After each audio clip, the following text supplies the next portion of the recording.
안녕하세요. 지금 그러면 도르트 신조 몇 번째 시간이죠? 13주. 13주. 13주 14번째 시간인가 그러면? 그럴 것 같네요. 하도록 하겠습니다. 하기 전에 저희 단어 하나씩 다 찾아보고 할까요? 단어? 방송 좀 이렇게 하는 거구나. 그 단어 그 정체성 한 번만 찾아볼 거예요. 정체성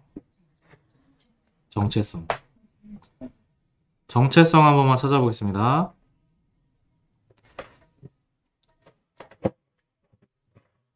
자, 검색하셨나요?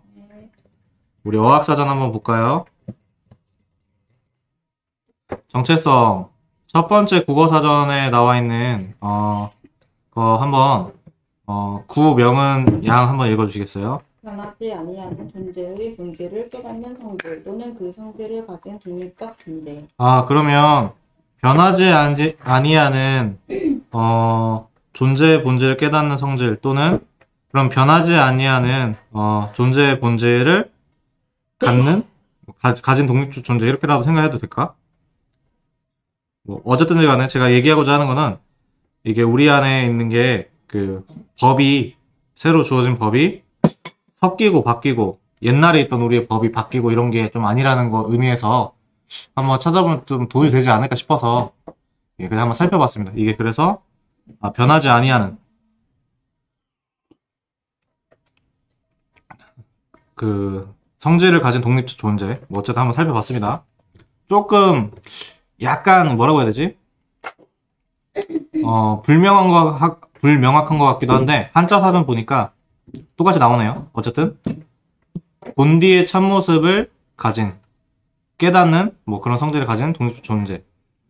그러면 참모습을 아예 깨달을 수 없는 존재가 있고 참모습을 깨달을 수 있는 존재가 있나? 뭐 이렇게 생각할 수 있는데 죄송합니다. 제가 지금 꼬였는데 시작부터 꼬였는데 어쨌든 제가 말하고자 하는 거는 그 정체성 옛날에 있던 우리가 바뀌거나 이게 아니다 라는 거에 중점으로 좀 말씀을 나누려고 했습니다.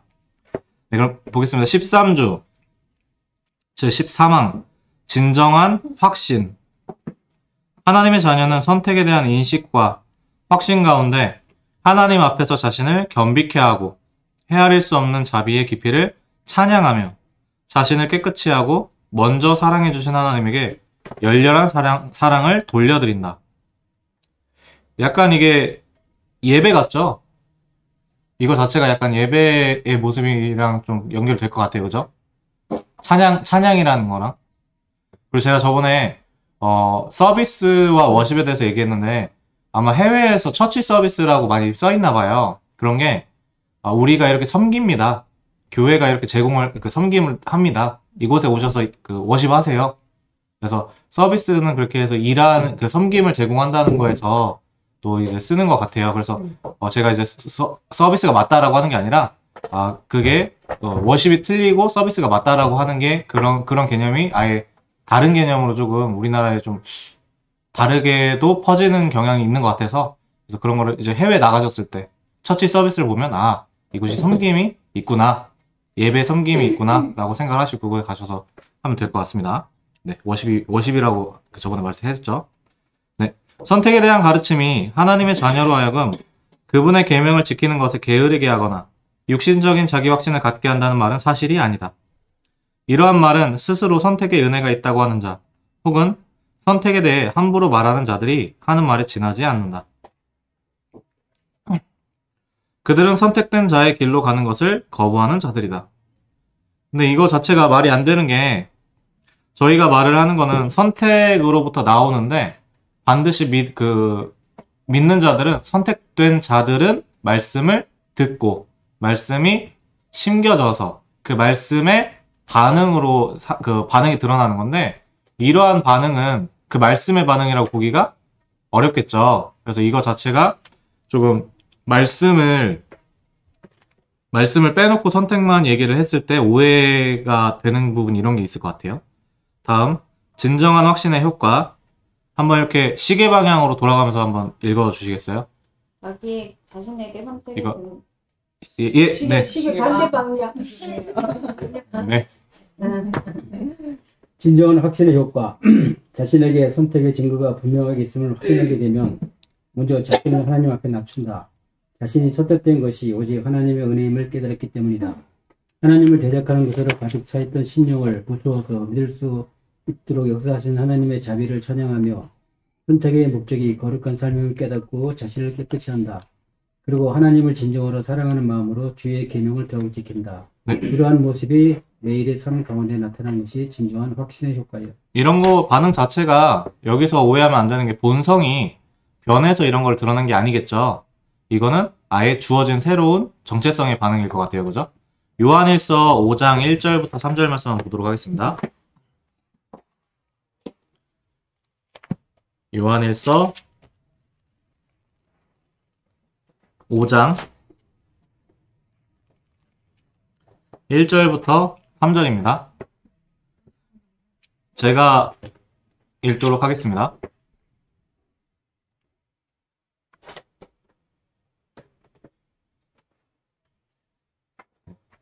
다 찾으셨죠? 예수께서 그리스도이심을 믿는 자마다 하나님께로부터 난 자니 또한 낳으신 이를 사랑하는 자마다 그에게서 난 자를 사랑하느니라. 우리가 하나님을 사랑하고 그의 계명들을 지킬 때에 이로써 우리가 하나님의 자녀를 사랑하는 줄을 아느니라. 하나님을 사랑하는 것은 이것이니 우리가 그의 계명들을 지키는 것이라. 그의 계명들은 무거운 것이 아니로다. 그래서 항상 교회 역사 가운데서 큰 이단의 두 축이 있었어요. 그리고 사람들이 아직도 헷갈려하는 게 있는데 그 하나는 뭐냐면 율법주의와 율법 폐기주의라는 거예요. 근데 이거가 이 개념이 안 서서 그런 거죠. 그러니까 이렇게 저희처럼 말씀이 주어져서 그 말씀으로 드러난다 이게 아니면 제가 거짓된 본성으로 알고 행하는 건 다 율법주의라고 봐도 괜찮다고 했잖아요. 그렇게 해버리니까 이거를 지키도록 하려고 하는 거는 또 본성 보고 시키려고 하는 게 율법주의의 모습. 그러면 또 그게 아니야 믿으면 되니까 됐어로 해버리는 게 율법 폐기주의라는 건데 사람들이 이게 헷갈리니까 여기서 왔다 갔다만 했던 거예요. 그동안 이게 해결이 안 되는 문제인데 예 그런 문제가 있었습니다. 그래서 오늘 명확하게 하시면 좋을 것 같습니다. 네 다음 우리 조은아 심사님. 네. 선택에 대한 잘못된 생각, 선택의 가르침과 생각이 하나님의 자녀로 하여금 계명을 지키는 것에 게으르게 만든다는 주장이 있다. 이는 선택에 대해서 온전히 깨닫지 못한 상태에서 하는 말이거나 혹은 선택의 가르침을 남용할 때 나타나는 현상이다. 게으르더라도 하나님께서 선택하셨기 때문에 결국에는 구원하실 것이며 경건에 힘쓰지 않아도 선택하신 백성을 버리시지 않을 것이라는 생각이다. 네, 사실 지금 저희가 이게 말씀을 빼놓고 얘기해서 생긴 오해라고 하니까 맨 앞에서부터 이게 그냥 다 똑같은 오류 때문에 생긴 걸 보게 되죠. 지금 이게 대한민국 교회에서 이신층의 교리를 잘못 이해해서 비판하는 사람들의 큰 오해입니다. 근데 이게 저희가 근데 너무 이제 명확하게 해버려가지고 이런 게 이제 다 보이죠? 보이시지 않나요? 오류가? 네. 고마워요. 그러니까 항상 계속 이래요. 계속 지금도 유튜브에 검색해보시면 몇만 명 보는 막 그런 유튜브에서 막 이렇게 해요. 신학자라고 말씀하시면서도 막 이신층이 선택 때문에 대한민국의 뭐 교회의 도덕성이 타락됐다고 하는데 그거 자체가 루터나 칼빈의 얘기를 아예 이해를 못한 거예요. 심지어 우리나라에서 어떤 것도 있었냐면 제가 기억하기로 독일을 막 가가지고 루터가 율법을 폐기한 거는 아직 폐해지지 않았다 하면서 막 광고하시는 분도 계시고 했던 걸 좀 봤거든요. 근데 그거 조금 이런 오해가 항상 깊게 있다. 네, 계속 읽어주세요. 하나님의 선택은 자신의 백성이 경건치 않은 것과 세상 정욕을 버리고 신중함과 의로움과 경건함으로 살며 선한 일에 열심을 내게 하는 목적을 가지고 있다. 게으르고 경건하지 않아도 구원하시겠다는 것이 아니다. 이는 하나님이 선택하신 목적을 전혀 이해하지 못한 것으로 오히려 선택의 교리를 남용하는 가운데 갖는 거짓 확신이다. 이러한 거짓 확신을 갖고 있으면 육신적인 삶을 살면서도 자신은 구원받았다고 착각한다. 이러한 확신은 스스로를 속이는 육신적인 확신으로 성령에서 비롯되지 않았다. 예, 이거 자체가 지금 본성의 생각이죠. 이거는 뭐 말할 가치도 없는 거고. 디도서 2장 12절 14절을 보겠습니다. 디도서 2장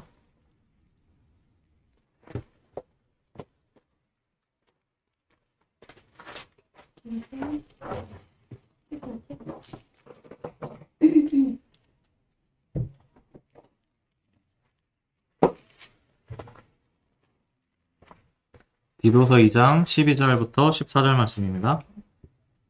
우리를 양육하시되 경건하지 않은 것과 이 세상 정욕을 다 버리고 신중함과 의로움과 경건함으로 이 세상에 살고 복스러운 소망과 우리의 크신 하나님 구주 예수 그리스도의 영광이 나타나심을 기다리게 하셨으니. 네, 이런 모습이 나타난다는 거죠. 다음 분 읽어주세요. 선택 교리의 난령. 자신의 모습에서 선택의 효과를 살피지 않고 다만 선택 교리를 알고 있다고 선택되었다고 생각하는 것은 교리의 난령이다. 선택 교리의 가르침은 자신에게 선택이 유효하게 일어나는 것을 설득해 만든다. 네, 이게 지난주에 저희 질문이었죠. 나 구원받지 않은 거 아닌가라는 생각을 갖게도 되는 경우가 있을 때 일반 만일에 많은 교회에서 하듯이 그런 생각하는 것 자체가 잘못이고 너는 이게 믿음의 확신을 가져야 된다라고 하는 게 오히려 이런 부분에 있어서 차이가 좀 보이는 것 같습니다. 계속 읽어주세요. 그러나 자신을 경건하지도 않은 채 불치식을 가지고 있는 것은 자기가 선택되었다고 생각하는 것은 자기 기만적인 태도다. 이러한 자는 교리의 지식으로 변화할 뿐 삶의 변화와 증거가 없다. 더욱이 선택 교리를 말하면서 영적으로 부귀한 자들이 있는데 이들은 선택되었다고 말하면서도 자신을 제 가운데 감지한다. 이러한 자들은 결코 선택 교리를 이해하지 못한 자들이며 유효한 부르심에 대해서도 무지한 자들이다. 실제로 선택되었다면 이러한 영적 태도가 나올 수 없기 때문이다. 이들은 선택 교리를 남용하는 자들이다. 그들은 선택의 길에 있는 자들이 아니다. 선택의 길을 거부하는 자들이다. 제가 아는 게 맞다면 이게 저희가 인터넷에 검색해 보시면 대각성 운동이라고 있는데 이제 사전에는 이렇게 나와 있더라고요. 1725년부터 1760년까지 뭐 미국 동부 13개 식민주를 중심으로 일어난 뭐 그 신앙 각성 운동 뭐 이런 식으로 돼 있는데 어떤 게 있었냐면 그 조나단 에드워즈 목사님이라고 혹시 들어보셨죠? 되게 유명하신 선교도 목사님이시고 장로교 목사님이시고 천재신데 뛰어나신 분이신데 제가 기억하는 게 맞으면 그때 이 대각성 운동 때 사람들이 되게 뜨거운 신앙의 감정적 체험을 예배 시간에 했나 봐요. 그러니까 막 너무나도 뜨겁고 막 질질 막 이게 눈물도 나고 막 떼굴떼굴 구르고 방언도 하고. 그런데 여기 나와 있는 것처럼 삶에서의 변화가 없었나 봐요. 그러니까 이제 그 사람들한테 그게 정말로 온전한 종교적인 감정이냐 뭐 이런 거에 대해서도 글을 좀 쓰셨던 것 같아요. 그러니까 이런 식으로 제가 짧게 나누지만 제가 아는 게 맞다면 틀리면 언제든지 알려주시면 감사하겠습니다. 제가 아는 게 맞다면 이런 모습이 알미니우스의 모습이에요. 이렇게 거짓 확신을 갖고 그러니까 내가 삶에서 무언가를 내가 이제 그 예배 시간에 뜨거운 감정과 무언가를 막 체험을 했다고 해도 이런 게 나타나지 않고 하는 모습이 오히려 알미니우스의 모습이었다. 그리고 그런 알미니우스 때문에 또 이제 또 정리해서 말씀을 또 해주시고 이렇게 하셨던 부분이 있어요. 제가 대각성 운동입니다. 네. 그러면 제14항 선택에 대한 합당한 가르침 보도록 하겠습니다. 선택에 대한 가르침은 신자들과 그리스도와 사도들에 의해 선포되었으며 구약과 신약 성경 안에 분명하게 게시되어 있다. 이게 항상 그래서 저희는 이렇게 하면은 조금이라도 사람들이 더 잘 믿을까봐 그러니까 선택교리를 거부하는 거에 대부분의 이유도 이렇게 하면은 사람들이 도덕적으로 추구하겠어? 자기가 믿음 갖는다고 해야지 사람들 더 많이 믿지 않겠어? 라고 해버리는 게 함정이라는 거죠. 그래서 이 교리는 오늘날 하나님의 교회 안에서 분별의 정신을 가지고 경건하고 거룩한 방식으로 적절한 시간과 장소에서 선포되어야 한다. 가장 높으신 분의 비밀의 방법을 헛된 시도로 연구해서는 안 된다. 이 교리는 하나님의 거룩하신 이름에 영광을 돌리고 하나님의 백성을 활기 있게 하고 위로하기 위한 것이다. 사도행전 20장 27절 말씀 보도록 하겠습니다. 사도행전 20장 27절 말씀입니다.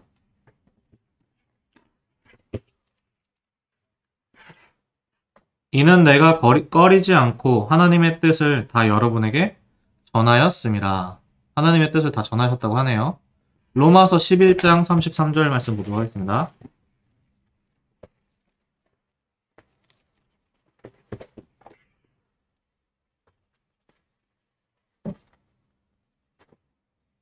깊도다 하나님의 지혜와 지식의 풍성함이요 그의 판단은 헤아리지 못할 것이며 그의 길은 찾지 못할 것이로다. 이게 이런 것 같아요. 저희가 이제 다른 데서 우리의 방법으로 찾는 게 아니라 알려주신 선 안에서 찾아야 된다는 거죠. 알려주셨으니까. 그러니까 어떤 새로운 비밀을 내가 발견했다라고 나오는 것들이 항상 그래서 어디에 비추어 봐야 되냐면 옛날 그 사도들의 가르침과 이런 것들이 교회 역사를 무시하면 안 된다는 거죠. 교회의 가르침들이 그동안 있어왔던 걸. 그러면 그 와중에서 우리가 새롭게 발견을 해나가면서 개혁을 해나가는 거지 완전 어디서 새로 제가 자주 말씀드리지만 내가 막 잘났다고 나 특별하다고 내가 비밀을 깨달았다고 혼자 나오는 것도 아니고 옛날 거대로만 완전히 고집을 하는 것도 아니고 그 안에서 자라나는 거, 개혁하는 거 뭐 이런 쪽으로 한번 생각을 해요. 근데 이게 당연한 얘기죠. 제가 말하는 게. 근데 어떻게 보면 당연한 얘기인데 이게 안 이루어지는 경향이 되게 강한 것 같아요. 무시하거나 보수만 하거나 그런 모습이 강한 거가 있지 않나 한번 생각해야 되고 로마서 12장 3절입니다. 내게 주신 은혜로 말미암아 너희 각 사람에게 말하노니 마땅히 생각할 그 이상의 생각을 품지 말고 오직 하나님께서 각 사람에게 나누어 주신 믿음의 분량대로 지혜롭게 생각하라. 그리고 히브리서 6장 17절 말씀입니다. 히브리서 6장 17절 말씀입니다.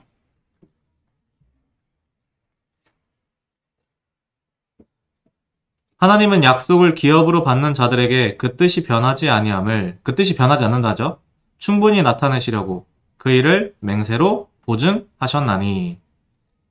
그래가지고 저번에도 제가 말씀드렸죠. 그게 약간 생각해야 될 게 구약의 하나님은 이제 다른 하나님 그리고 삼위일체 시대가 항상 삼위일체 시대인데 성부 시대, 성자 시대, 성령 시대 뭐 이런 식으로도 있을 것 같습니다. 네, 다음에 성경과 선택교리 다음 분 읽어주세요. 성경은 하나님의 주권적인 선택을 보여준다. 아브라함을 선택하시고 그를 부르셨다. 이스마엘과 이삭 가운데 이삭이 약속의 아들이었다. 에서와 야곱 가운데 야곱이 선택되었다. 이스라엘은 다른 민족보다 뛰어나지 않았음에도 불구하고 선택되었다. 선지자도 이러한 하나님의 선택과 그것을 이루시는 경륜에 대해 선포하였다. 네, 말씀 드디어 이제 말씀을 많이 찾아보니까 더 좋은 것 같아요. 말씀 한번 찾아보겠습니다. 출애굽기 33장 19절입니다.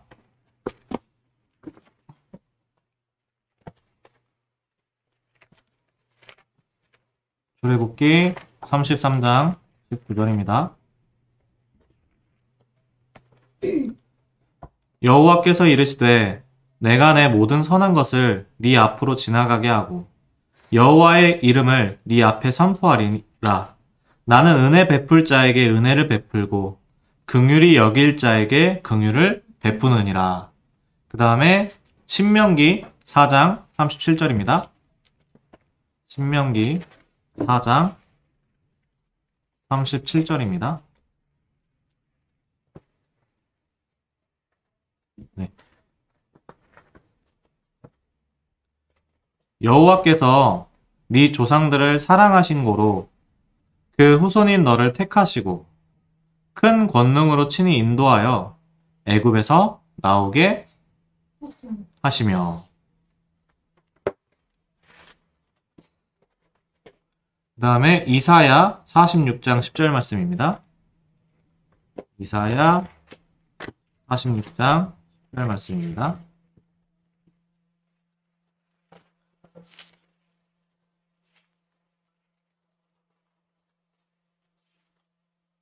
내가 시초부터 종말을 알리며 아직 이루지 아니한 일을 옛적부터 보이고 이르기를 나의 뜻이 설 것이니 내가 나의 모든 기뻐하는 것을 이루리라 하였노라. 네, 계속 읽어주세요.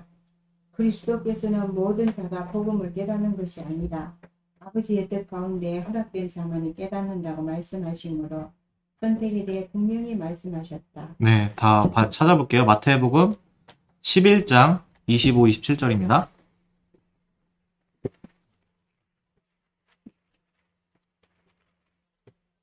마태복음 11장 25절, 27절입니다. 그때 예수께서 대답하여 이르시되 천지의 주제이신 아버지여 이것을 지혜롭고 슬기 있는 자들에게는 숨기시고 어린 아이들에게는 나타내심을 감사하나이다. 옳소이다. 이렇게 된 것이 아버지의 뜻이니이다. 내 아버지께서 모든 것을 내게 주셨으니 아버지 외에는 아들을 아는 자가 없고 아들과 또 아들의 소원대로 계시를 받는 자 외에는 지금 보면 아들과 아들의 소원대로 계시를 받는 자 외에는 아버지를 아는 자가 없느니라. 여기서 그래서 이 계시가 뭐냐면 그 특별 계시를 할 때 성경 말씀이죠. 성경 말씀 이외에 자기가 하나님을 알았다? 가 말씀과 맞지 않죠. 예. 조심해야 됩니다. 그래서 요즘에 그런 분들 되게 많잖아요. 그거는 좀 약간 생각해야 될 거예요. 네. 그리고 이렇게 읽어주세요. 13장 11절부터 16절도 봐야 되군요. 13장 11절 16절입니다.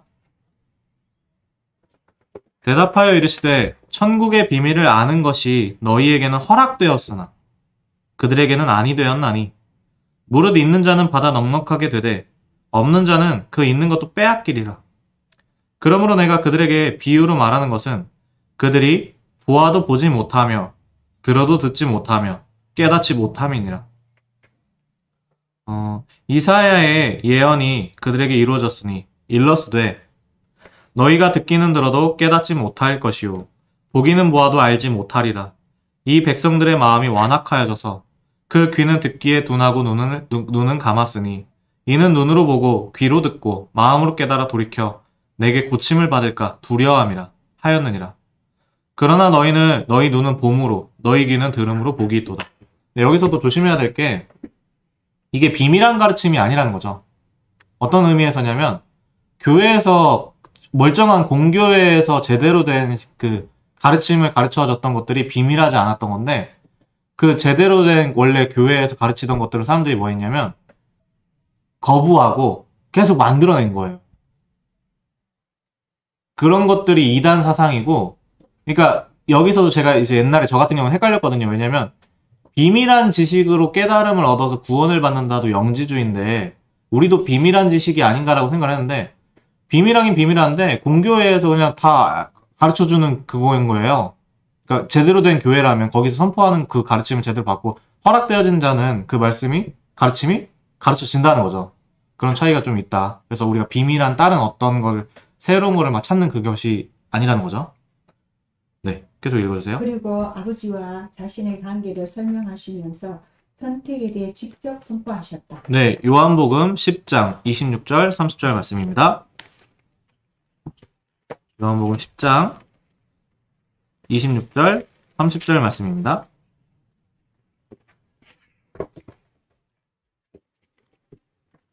제가 보겠습니다. 너희가 내 양이 아니므로 믿지 아니하는도다. 내 양은 내 음성을 들으며, 아까 전에 보기는 보아도 듣기는 들어도 깨닫지 못하는 거하고 전혀 다르죠? 나는 그들을 알며 그들은 나를 따르느니라. 내가 그들에게 영생을 주노니 영원히 멸망하지 아니할 것이요 또 그들을 내 손에서 빼앗을 자가 없느니라. 30절까지죠. 30절. 그들을 주신 내 아버지는 만물보다 크심에 아무도 아버지 손에서 빼앗을 수 없느니라. 나와 아버지는 하나이리라 하신대. 여기서도 보면 아무도 빼앗을 수 없느니라 해서 선택된 자가 믿음에서 탈락할 수 없다라는 느낌도 저희가 가질 수 있죠. 그래가지고 그런 부분에 있어서도 항상 또 어떤 거냐면 선택된 자 믿음을 탈락 안 한다는 거가 또 도덕성을 또 타락시키지 않느냐라고 해서 그렇게 하면 또 사람들의 믿음을 좀 더 좋게 하지 않겠느냐 해서 자꾸 바꿔서 나온 게 뭐 다른 이유를 갖다 대지만 저는 그게 또 세관점을 지지하는 사람들의 많은 분들이 또 그런 게 있지 않은가라는 생각을 합니다. 그분들도 다른 얘기를 하세요. 뭐 그 유대 민족도 믿음으로 구원받은 종족이다. 종교다 이렇게 말을 하는데 저희도 뭐 유대인들 옛날에 구약에 믿었던 사람들 다 믿음으로 예수 그리스도를 믿음으로 구원받았던 거지. 유대교가 이단이라고 하는 건 어떤 의미냐면 예수를 믿지 않고 거절하고 이런 의미에서 거기에 구원이 없다는 거지. 거기에서 진짜 예수를 믿는 사람들은 예수로 구원을 받는 거지. 뭐 그거를 가지고 뭐 제가 또 헷갈려 하는 걸 수도 있어요. 근데 좀 약간 말장난 느낌이 좀 있는 것 같아요. 이런 식으로 해서 다 꼬아서 결국 뭐 하냐면 우리가 결국에는 뭘 하냐면 끝까지 가서 알아. 그래서 어떻게 해야 돼? 삶에서 도덕적으로 잘 살아야 돼. 그러니까 가치체계, 지금 주어진 가치체계에 잘 맞춰서 열심히 잘 살아야 돼. 뭐 이런 느낌으로 하는 것들이 공통적으로 있는 것 같아요. 그래서 WCC나 이런 거에 보면 궁극적으로 그러니까 대부분의 지금 이제 교회에서 강조점이 어디에 있냐면 도덕성. 예수님은 도덕적 모범. 따라가야 되는 존재. 그래서 이런 식으로 해서 생각을 해보면 분별이 좀 되는 영역도 있는 것 같아요. 근데 이러다 보니까 저희가 이런 얘기를 많이 들어요. 저 같은 경우 이런 얘기 들을 거예요. 분명히. 쥐만 맞대. 쥐만 맞다고. 지만 맞다고? 왜냐면은 지금 벌써 보면 WCC 이렇게 안 하고 세가점 이렇게 하고 뭐 새로 나왔는데 뭐 아니라고 다 아니라고 그러고 뭐 이러잖아요. 그러니까 자기 교회만 맞대. 그게 아니라 옛날에 있던 것도 보면서 그 안에서 개혁을 하자는 거지 어디서 자꾸 이렇게 그게 아니라는 거죠. 근데 이제 그게 요즘에는 분위기가 그래서 그 굉장히 안 좋은 이미지가 또 있긴 있어요.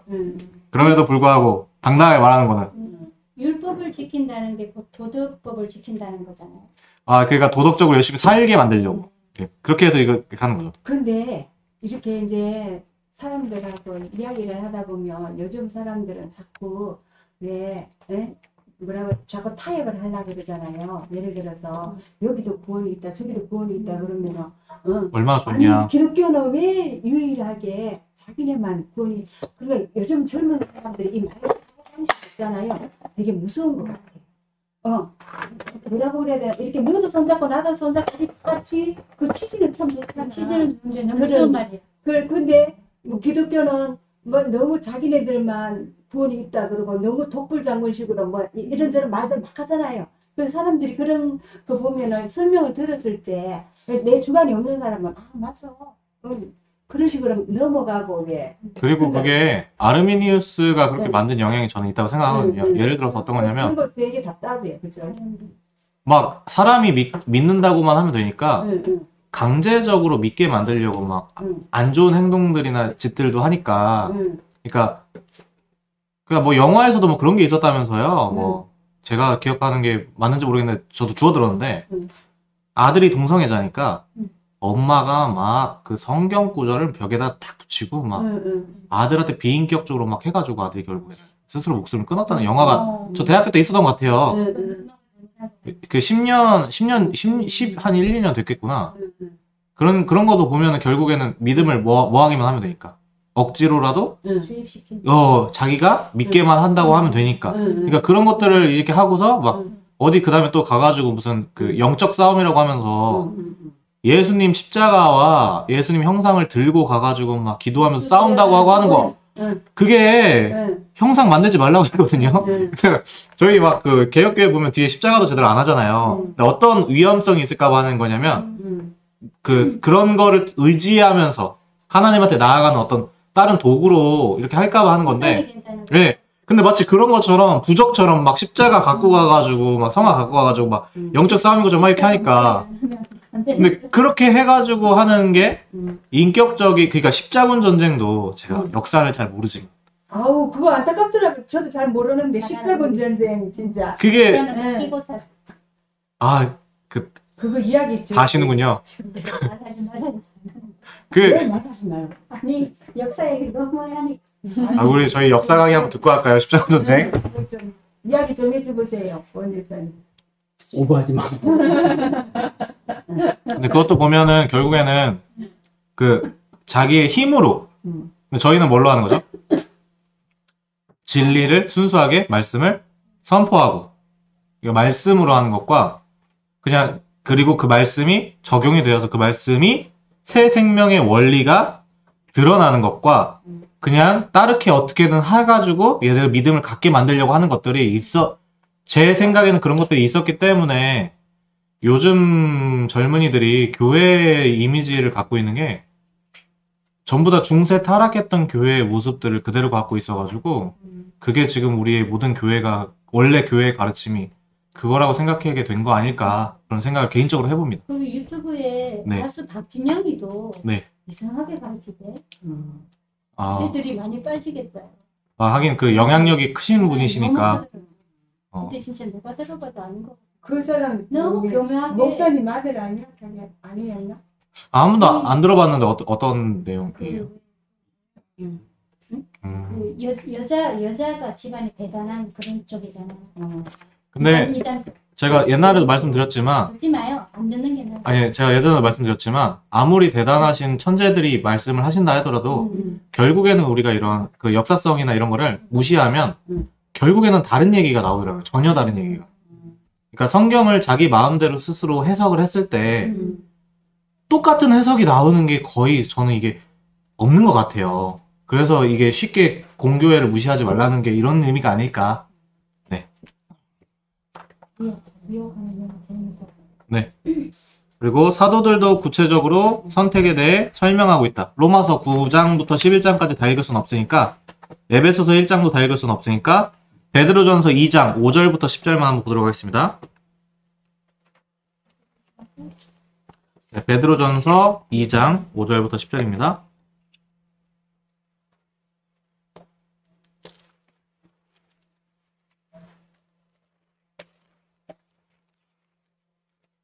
그래서 저 성경 함부로 해석 안 하잖아요. 그러니까 제가 실력이 없으니까 그 함부로 해석했다가 너무 그 보지 말라는 얘기는 아니에요. 근데 네.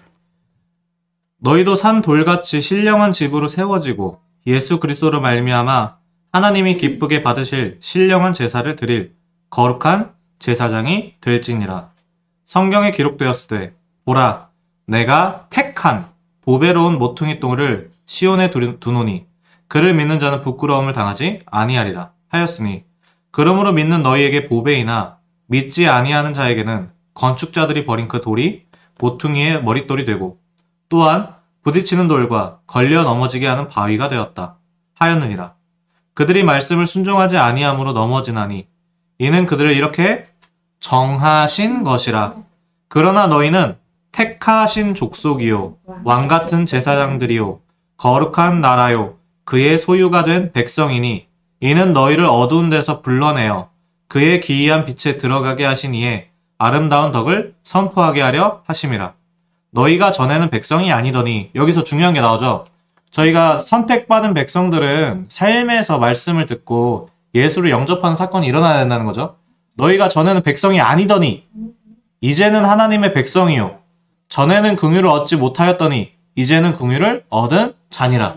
여기서도 선택교리에 저희가 그 잘못된 함정에 빠지지 않으려면 말씀을 듣고 예수님을 영접해야지 백성이 되는구나. 그게 반드시 선택된 자는 일어나는구나. 그럼 왜 선택이라 하느냐? 당연히 하나님 차원에서 선택이죠. 네. 계속 읽어주세요. 성경에는 나의 종 나의 백성이라는 표현이 쉴 새 없이 나오는데 이는 선택을 의미한다. 따라서 선택 교리는 성경적인 가르침이다. 네, 다음 분 읽어주세요. 선택 교리의 필요성. 따라서 교회에서 선택 교리를 설교하고 가르쳐야 한다. 선택 교리는 퇴되고 악한 세상에서 자신의 백성을 건지시는 하나님을 설명한다.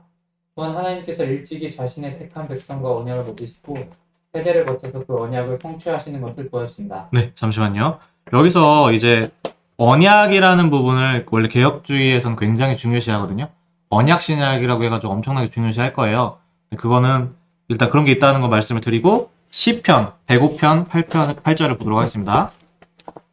시편 105편 8절입니다. 시편 105편 8절 말씀입니다. 네, 제가 읽겠습니다. 그는 그의 언약 곧 천대에 걸쳐 명령하신 말씀을 영원히 기억하셨으니. 계속 읽어주세요. 따라서 선택교리는 하나님의 경륜을 설명하고 있는데 이는 하나님의 백성에게 위로를 준다. 네. 다음 분 읽어주세요. 선택 교리를 가르치는 태도. 선택 교리를 가르칠 때 듣는 자에 대해 주의 깊게 분별해야 한다. 구원의 은혜를 아직 온전히 이해하지 못하였거나 체험하지 못한 자는 이해할 수 없는 교리이기 때문이다. 하나님의 선하심과 공의를 깨닫는 것이 아니라 독재자 하나님으로 오해할 수 있으므로 그들에게 유익이 전혀 없다. 따라서 그 가르침을 받는 자의 영적 상태를 분별해야 한다. 예, 이것도 다시 보면 당연한 얘기죠.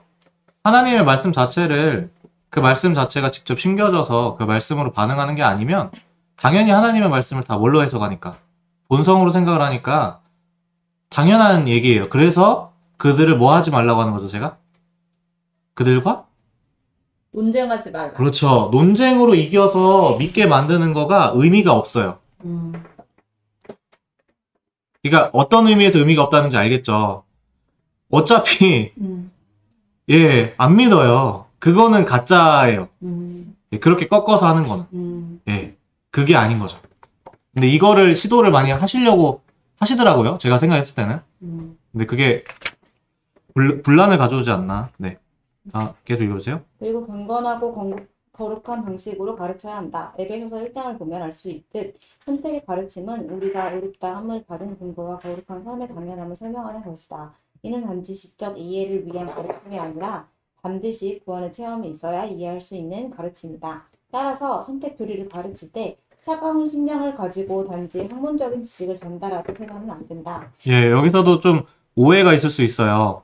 본성에다가 하는 게 아니기 때문에 그냥 전하면 되는 거거든요. 근데 이게 어떤 말인지 이해되죠. 학문적인 지식 전달을 하듯이 않는다라고 하는데 여기서도 또 오해할 수 있는 게 어떤 게 있냐면 이거 학문적인 지식 전달을 안 하려고 뭐 하면 제가 저번에 그랬죠. 음악 깔고 막 쫙 분위기 탁 형성하고 막 울면서 막 탁 감동 탁 주고 그것도 아니에요.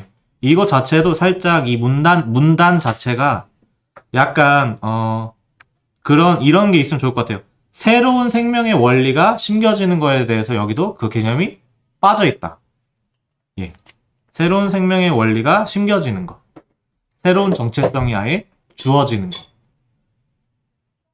이거 자체가 전혀 다른 개념이에요, 지금. 이 문단 자체가 지금. 구원의 체험이 있어야 이해할 수 있는 가르침이라는 당연히 구원의 체험은 당연히 새 생명의 원리가 심겨져 있으니까 그 새 생명의 지식은 당연히 이거를 갖고 있는 지식인 거죠. 그러니까 이거에 대해서 오해하면 안 됩니다. 네. 또한 시간과 장소에 유의해야 한다. 이는 듣는 자의 영적 상태를 주의하라는 뜻이다. 만약 회중이 영적으로 아직 미숙하다면 선택 교리는 그들에게 어렵고 이해할 수 없는 것이다. 따라서 전도하는 장소에서 선택 교리를 설명하는 것을 피해야 한다. 거듭나지 않은 이성으로 이해할 수 없는 교리이기 때문이다. 이게 저는 이렇게 생각을 합니다. 우리가 복음을 전하기 전에 그 본성에다가 이런 거를 설명을 하려고 하는 것 자체가 의미가 없다라는 의미로 이해하면 더 좋을 것 같아요. 그러니까 전도할 때 뭐 하면 되는 거죠? 그냥 복음만 전해라. 복음을 전하고 그렇게 논쟁하지 말아라. 논쟁하지 말고 이렇게 싸우려고 하지 말고 이렇게 막 억지로 강압적으로 예, 하지 말고 예, 그런 의미로 말씀드립니다. 선택 교리는 하나님의 최고의 지혜이며 경륜의 방식이다. 따라서 교만한 마음을 갖고 연구해서는 안 된다. 또한 이성주의적 방법을 취해서도 안 되며 신비주의적인 방식으로 연구해서도 안 된다. 네. 선택 교리를 가르치는 목적. 선택 교리를 가르치는 목적은 구원이 우리에게서 나오는 것이 결코 아니라 오직 하나님으로부터 오는 것을 인정케 하는 데 있다. 구원의 은혜를 체험한 자는 그 구원을 이해하기 위해 원인을 살피게 된다. 왜냐면 내가 어떻게 구원받았지? 이런 게 반응이 나오거든요. 나는 나를 보니까 선한 게 하나도 없는 존재인데 어떻게 구원을 받았지? 그 원인을 살피기 위해서 뒤를 돌아보게 되면 결국 구원이 하나님의 선택과 예정에 있음을 깨닫고 감사하게 된다. 아, 내가 은혜를 베풀어 주셨구나. 나 같은 난 아무 자격이 없는데 은혜를 베풀어 주셨구나. 아, 이걸 알게 됐다니. 성령이 오셨구나. 아, 성령이 오셔서 이걸 알게 해주신 거구나. 이런 체험들이 있는 것 같아요. 따라서 선택 교리를 가르치는 목적은 가장 거룩하신 하나님의 영광을 찬양하는 것에 있다. 인간에게서 구원이 나오는 것이 아니라 오직 하나님에게서만 구원이 나온다는 것을 찬양하는 것이다. 제가 그 질문을 하나 받았어요. 제가 이제 그 대학원에서 이러면 안 되지. 교수님한테, 어떤 교수님. 제가 만든 영상을 한번 보시지 않겠어요? 부탁드렸어요. 그랬더니 제가 이제 막 이런 것들을 막, 나름대로 이제 그 철학적이고 논리적인 얘기들을 하니까, 지금 자신의 교회에 다니는 한 청년이 이런 질문을 했다. 이걸 다큐멘터리로 만든다고 하는데, 너가 한번 답을 해보지 않겠느냐? 하고 적었거든요. 그래서 제가, 이 영상들에 다 있습니다 하고 드렸는데, 답이 없으신데, 마음에 안 드셨던 것 같아요. 어쨌든, 그걸 떠나서, 제가 기억하는 것 중에 뭐가 있냐면, 믿는 청년이었는데, 이런 거예요. 질문 중에 하나가, 아니, 하나님은 절대 전능하시고, 부족함이 없으신 분이라고 했는데, 왜 우리의 찬양을 원하시는가? 우리의 인간들의 관점에서 보면, 칭찬받기 원하는 사람들은 자존감이 좀 낮은 사람이던데, 뭘 그렇게 사람들 보고 찬양하고 경배하라고 하는가? 찬양과 경배가 왜 필요하냐? 자, 여기 보면 이게 어떤 차이냐면 그냥 아무나 하나님을 찬양하고 경배하라고 하는 게 아니에요. 지금 여기서 감사를 인정하는 사람들 보면 지금 누구한테 좋은 걸 철저하게 깨닫냐면 내가 아무 가치가 없는데 하나님께서 나한테 은혜를 베풀어 주셨구나. 근데 그게 누구한테 좋죠? 오히려 나한테 좋죠. 근데 그거를 신이 어떻게까지 하냐면 자기 자식을 내어주시고 신이 스스로 오셔서 십자가에 매달리시고 부활하시고 하기까지 그거를 누구 좋으라고 하는 거죠? 다른 존재를 위해서. 그래서 뭐라 그러죠 이거를? 사랑. 그렇죠. 다른 사람을 위해서. 나를 위해서가 아니라 다른 사람을 위해서 내어주는 거. 그러니까 그거를 알게 되니까 당연히 여기 읽었던 그 백성들의 이거 다시 한번 읽어보겠습니다. 자, 구원의 은혜를 체험한 자는 그 구원을 이해하기 위해 원인을 살피게 된다. 그 원인을 살피기 위해서 뒤를 돌아보게 되면 결국 구원이 하나님의 선택과 예정에 있음을 깨닫고 감사하게 된다. 따라서 선택 교리를 가르치는 목적은 가장 거룩하신 하나님의 영광을 찬양하는 것에 있다. 인간에게서 구원이 나오는 것이 아니라 오직 하나님에게서만 구원이 나온다는 것을 찬양하는 것이다. 그래서 알미니안 교리하고 저희가 양립이 안 되는 거예요. 알미니안 교리처럼 사람들을 이렇게 막 예배하라, 경배하라, 찬양하라 가르치는 거랑 우리는 전혀 완전 다른 거예요. 그게. 그러면 선택 교리를 가르치는 것 자체가 찬양하는 행동이라는 건가요?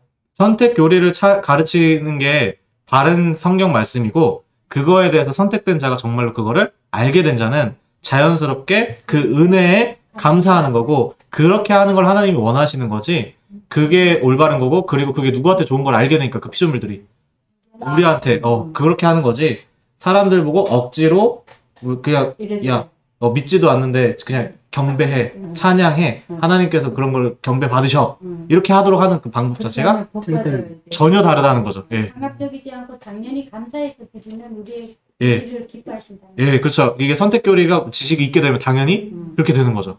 그러니까 뭔가 하나님이 그 경배를 받아서 기쁘다가 아니라 얘네들이 이걸 아는구나 이걸로 기뻐하시지 않을까. 우리로 인해서 기뻐. 네, 우리 그 모습으로 맞아요.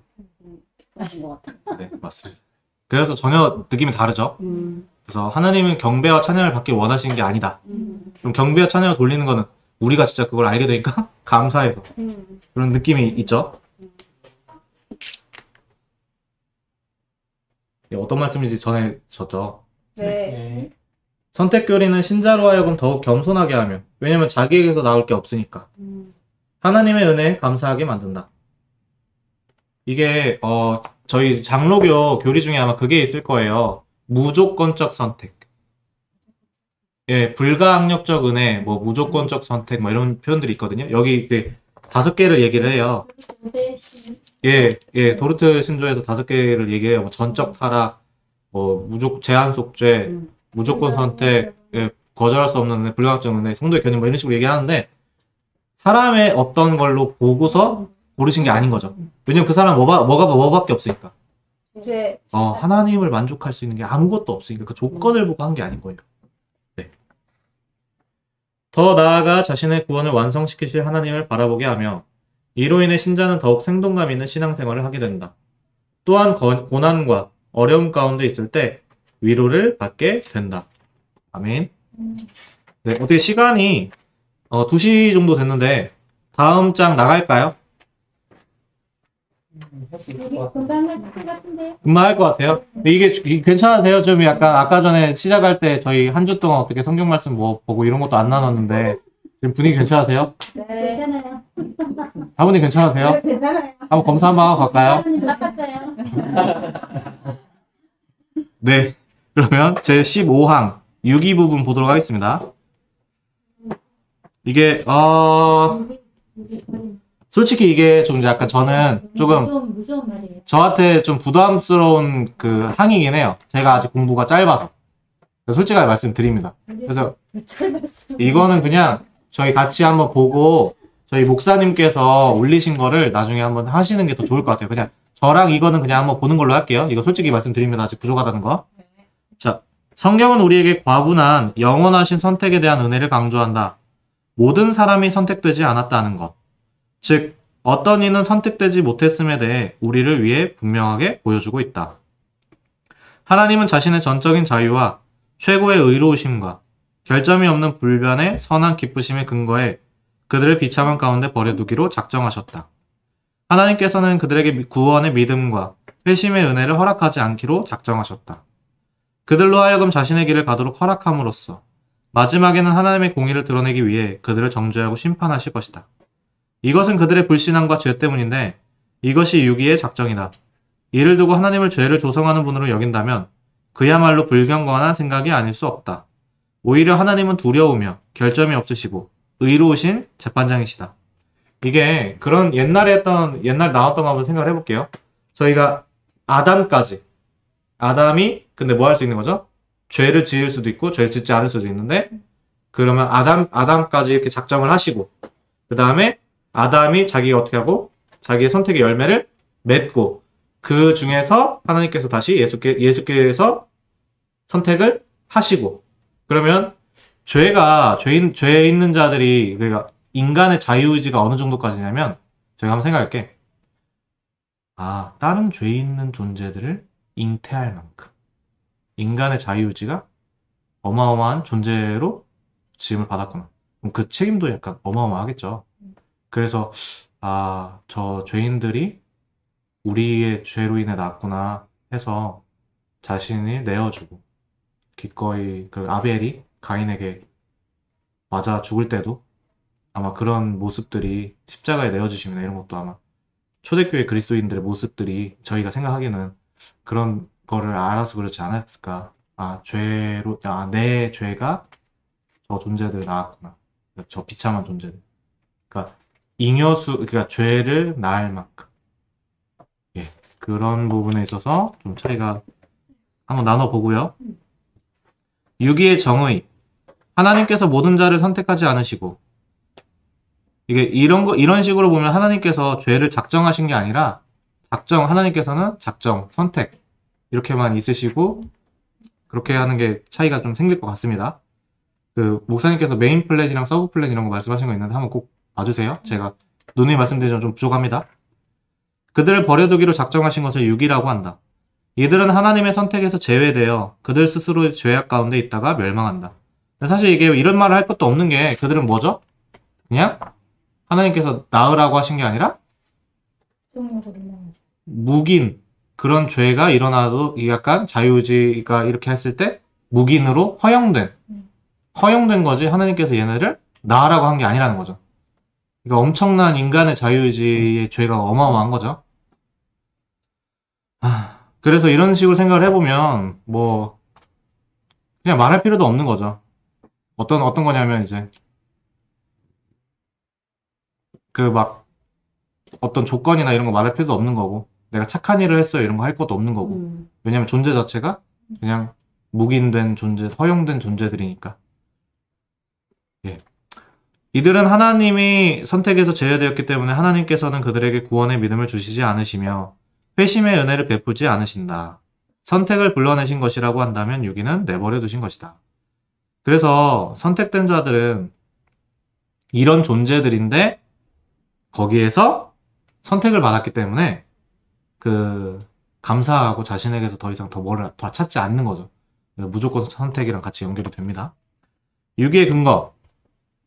특정한 자들을 죄악 가운데 내버려 두시기로 작정하신 것은 하나님의 기쁘신 뜻이다.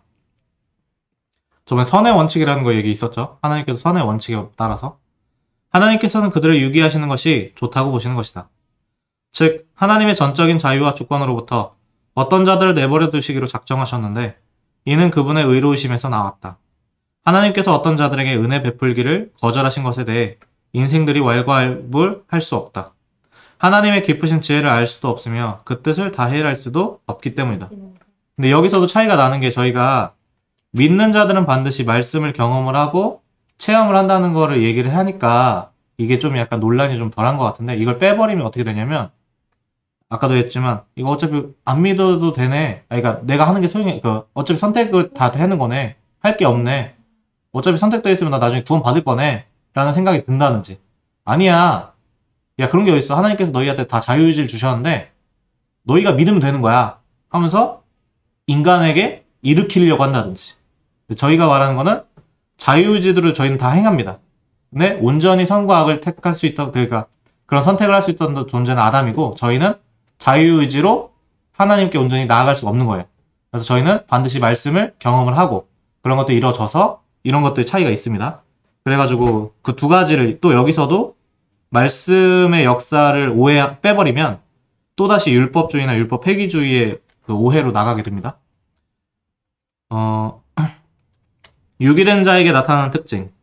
유기된 자들은 자신을 의도적으로 비참함 속에 몰아넣는다. 그들은 불신앙 가운데 자신의 욕망을 따라 죄를 짓는다. 모두가 다 똑같죠? 그들이 짓는 죄의 특징은 의도적이다. 유기된 자의 정죄는 그들의 죄악과 불신앙에 근거한다. 당연하죠. 왜냐면 존재 자체가 그러니까 정체성 자체도 죄니까 큰 죄와 작은 죄를 따질 필요가 없는 거예요.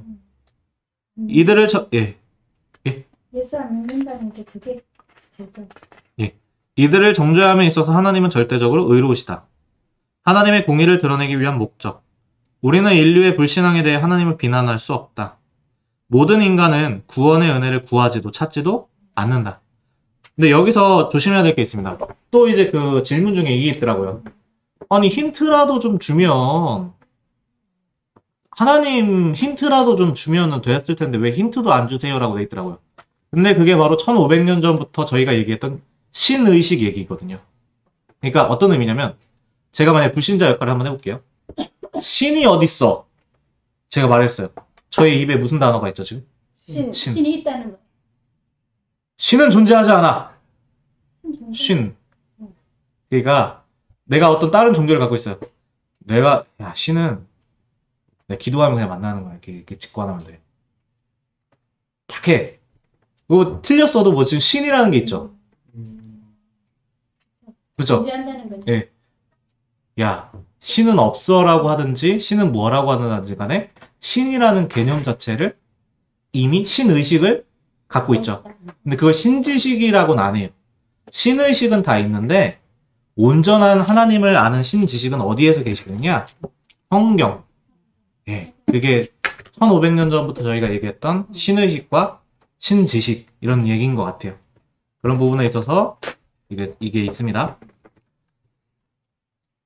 그들은 자신의 죄악 가운데 있기를 원하며 하나님과 그리스도 앞에 나오기를 거절한다. 나올 수도 없죠. 그들은 하나님의 말씀 듣기를 거부하는데 자신의 죄악이 드러나기 때문이다. 그리고 하나님의 말씀을 뭘로 들어버리죠? 자신의 본성으로 왜곡해서 해석해서 들어버리죠. 그러니까 이런 사람들은 말씀으로 오히려 범죄를 그러니까 성장을 해버리는 거죠. 죄악으로. 이러한 자들에게 은혜 베푸시기를 거부하셨다고 해서 그 모든 책임이 하나님에게 있는 것이 아니다. 하나님께서는 죄악 가운데 있기를 원하는 그들을 내버려 두시는 것이다. 이것도 근데 약간 이것도 그냥 그 메인 플랜과 서브 플랜 이거 보시면 좀 더 명확해질 것 같아요. 이거는 지금 계속 논쟁거리가 있을 것 같긴 하거든요. 그래서 그들은 결국 자신들의 죄악으로 인해 정죄를 당하며 심판에 이르게 된다. 하나님께서는 그들을 심판하심으로써 공의를 나타내시기로 하셨다. 그러니까 왜냐면 알미니안주의자들이 이랬대요. 야 이거 불공평한 하나님 아니냐. 어떻게 이런 하나님 있냐. 하나님이 결국은 죄의 조종자가 아니냐. 아니다. 그 죄인들은 자기들이 죄 지어서 지옥 가는 거다. 근데 그게 아니라 아담까지 하고 아담이 맺은 그 열매들 중에서 하나님께서는 선택만 예, 그런 차이를 한번 보시면 좋을 것 같습니다. 유기교리에 나타난 하나님의 공의. 유기교리에서 가르치고 있는 것은 하나님께서 죄의 저자가 아니라는 사실이다. 그러니까 이게 항상 문제였어요. 이게 항상 제가 벌써 많이 나눴는데 죄가 그냥 있으면 하나님이 만들지 않았는데 있어요. 이거 이원. 하나님이 죄를 만들었으면 책임이 하나님께 있어요. 그리고 동시에 하나님은 의로우신 재판관이시며 죄악에 대해 보수하시는 분이라는 것이다. 유기교리는 하나님께서 반드시 죄악을 심판하시는 것을 가르치고 있다. 그래서 하나님은 유기된 자들을 하나님의 진노의 그릇으로 사용하신다. 로마서 9장 21절, 22절 말씀입니다. 로마서 9장 21절, 22절 말씀입니다. 토기장이가 진흙한 덩이로 하나는 귀에 쓸 그릇을, 하나는 천이 쓸 그릇을 만들 권한이 없느냐. 만일 하나님이 그의 진노를 보이시고 그의 능력을 알게 하고자 하사 멸하기로 준비된 진노의 그릇을 오래 참으심으로 관용하시고. 아멘. 근데 여기서도 생각할 게 저희가 또 그 불신자가 이런 질문, 불신자가 아니라 믿는 분이 질문을 했더라고요. 왜 우리 조상들은 착하게 살았던 사람들 어떻게 되고 우리 조상들에게는 왜 선택하지 않으신 건가요? 그분들은 당연히 택함을 받지 못했기 때문이고. 그럼 우리나라에 지금 복음이 온 거는 누가 있기 때문에? 택하신 백성이 있기 때문에. 그리고 우리가 목사님께 들었지만 반대로 생각해보면 하나님께서 우리의 조상들을 허용하시지 않았다면 누구는 없죠? 우리가 없지. 내가. 또 그런 거가 있죠. 그래서 그런 또 차이가 있어서 저희가 정말 이런 거를 온전히 깨달은 사람들은 사랑을 하겠죠. 불신자들을. 정말 내어줌. 산상수훈의 말씀을 강조하는 게 제세례파가 강조했다고 해서 산상수훈의 말씀처럼 하는 게 제세례파가 아니라 제세례파가 그런 걸 제세례파 이단이거든요.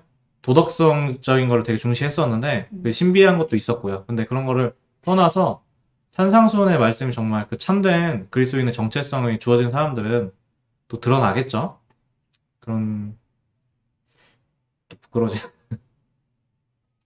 또 많이 부끄러워지는 것 같습니다. 여기서 선택교리와 비교해 볼 때 알 수 있는 것은 선택된 자가 유기된 자보다 죄가 없거나 선하기 때문이 아니라는 점이다. 아예 근거가 거기에 없었죠. 조건이. 그럼에도 불구하고 하나님의 은혜에 따라 선택되었다는 사실이 놀랍고 감사할 뿐이다. 따라서 유기교리는 선택의 은혜를 더욱 확증하고 있다. 이것도 그 불신자들하고 뭐 논쟁거리가 안 돼요. 그리고 알미니우스하고 논쟁거리 자체도 안 되는 거고. 이거는 이 지식을 그냥 믿어지는 자들은 이게 정말 은혜에 은혜를 더하게 하면서 야, 저 수많은 그 사람들 가운데서 내가 구원을 받았다니라고 이게 감격과 은혜를 더하는 거고, 그렇지 않은 사람들에게 논쟁거리는 절대 아닌 거죠. 네. 그럼 이렇게 하고 다음 시간에 제 16항 유기교리에 대한 반응하고요. 지금 남은 시간은 뭐 질문도 하고 우리 그 말씀 어떻게 말씀 어떻게 보고했는지도 나누고 하는 시간을 갖도록 하겠습니다. 그러면 그 시간 갖도록 하겠습니다.